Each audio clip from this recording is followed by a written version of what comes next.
to the rock.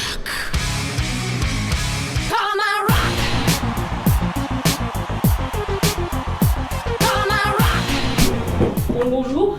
Bonjour. Donc Jarret, après la 5e défaite de la saison, aujourd'hui le Rock a mis le pied en F2. Après les ambitions affichées en début de saison, les résultats ne sont pas au rendez-vous. Que se passe-t-il ? Bon, tout d'abord, on n'est pas en F2, on est dernier du classement pour le moment. Il reste encore, on arrive juste à un tiers du championnat, donc c'est vrai qu'on est dans une situation compliquée. Il y a déjà beaucoup de personnes qui nous mettent déjà en Fédéral 2 et c'est légitime par rapport aux résultats qu'on a fait et surtout contre les équipes qu'on a perdues. Après, voilà, aujourd'hui, on se remobilise, on continue de travailler, on a fait encore un point avec les joueurs. Donc voilà, moi ce que j'attends aujourd'hui, c'est que les joueurs prennent un peu conscience de la situation dans laquelle on est et que ça tient à eux de surtout de se révolter.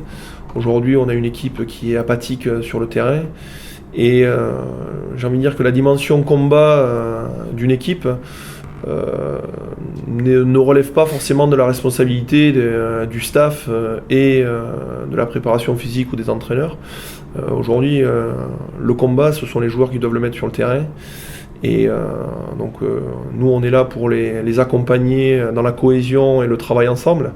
Ensuite, l'abnégation et le don de soi sur le terrain appartient aux joueurs. Lionel ? Oui.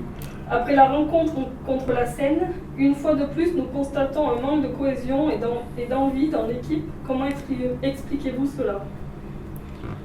C'est un petit peu tout ce qu'a dit Jarret auparavant.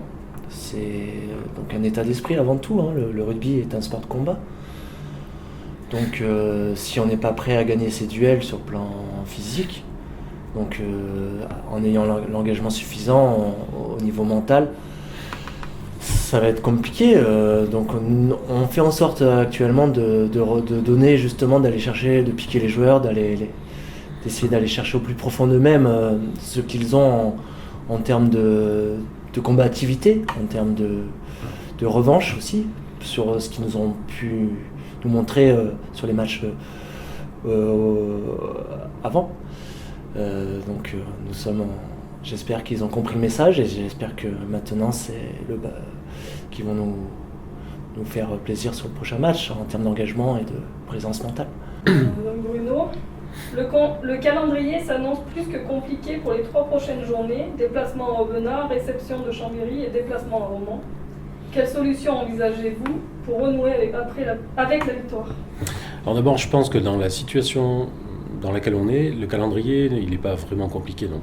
Pas plus compliqué que ce qu'on aurait pu croire au début. Ça aurait pu être le cas si on avait eu des performances et des résultats. On aurait pu se dire, tiens, ça va peut-être être... Alors que là, on est dernier, donc c'est pas compliqué. Là, il faut vraiment qu'on retrouve, comme l'ont dit mes collègues, tout un tas de valeurs. Surtout que les joueurs se rendent compte des capacités réelles qu'ils ont, ce qu'on a pu entrevoir en début de saison et depuis le temps qu'on travaille. Donc, je pense pas que ce soit compliqué. Donc les ressources ou les solutions, c'est le travail, qu'ils soient conscients que ce travail, à un moment donné, qu'il soit physique, technique, ça va payer, il faut qu'ils prennent confiance dans leurs moyens, et quelles que soient les équipes en face, je pense que maintenant, il n'y a que ça qui peut nous sortir de l'ornière dans laquelle on est. Donc travail et se rendre compte des capacités qui sont les nôtres. Le choix de confier le capitanat à Manoa, cela ne complique-t-il pas la communication avec les arbitres et surtout la communication entre les joueurs ? Alors on pourrait le penser, surtout avec les arbitres, mais c'est pas vraiment le cas, parce que toi est capable de dire 2-3 mots à l'arbitre d'une façon très succincte. Après, il faut savoir qu'on a des relais sur le terrain. Voilà, d'autres joueurs qui sont des leaders de jeu, des capitaines de jeu. Donc la communication entre les joueurs, je pense pas que ce soit problématique du fait du capitanat de toi. Manoa. Lionel, aujourd'hui, dans quel état d'esprit se trouve l'ensemble de l'équipe ? Comment les sentez-vous ? Sont-ils prêts à affronter l'ogre albonassien ? J'espère qu'ils ont compris les messages qu'on a voulu leur faire passer dans la semaine. Bien entendu, on est conscient de la situation, de l'urgence de la situation.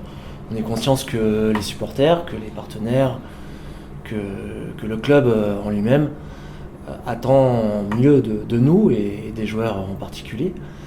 Donc je peux vous persuader qu'on travaille, je peux vous persuader qu'on a à cœur de bien faire ce week-end. Et j'espère que oui, que malgré le fait qu'on va affronter le leader de poule chez eux, que si on n'est pas présent dans l'engagement et mentalement, prêt à faire un gros combat, ben, ça risque d'être compliqué. Mais on a, je le répète, toute confiance pour le moment en cette équipe. Et on leur maintient notre confiance. Et je remercie les supporters, le club, les partenaires de nous maintenir leur confiance. On a besoin d'eux. Merci.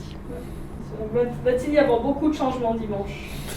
Aujourd'hui, avec le staff, on n'a pas encore établi l'équipe, donc il y aura certainement des changements parce qu'il y a eu des comportements ce week-end qui ne sont pas tolérables. Donc à un moment donné, quand il faut prendre des résolutions pour obtenir des changements, mais forcément il faut prendre certaines décisions. Donc on n'a pas encore établi l'équipe finale et je pense que pour maintenir un peu tout le monde sous pression, on aura l'équipe que samedi. D'accord, merci bien. En espérant une victoire. Mais merci beaucoup. Merci.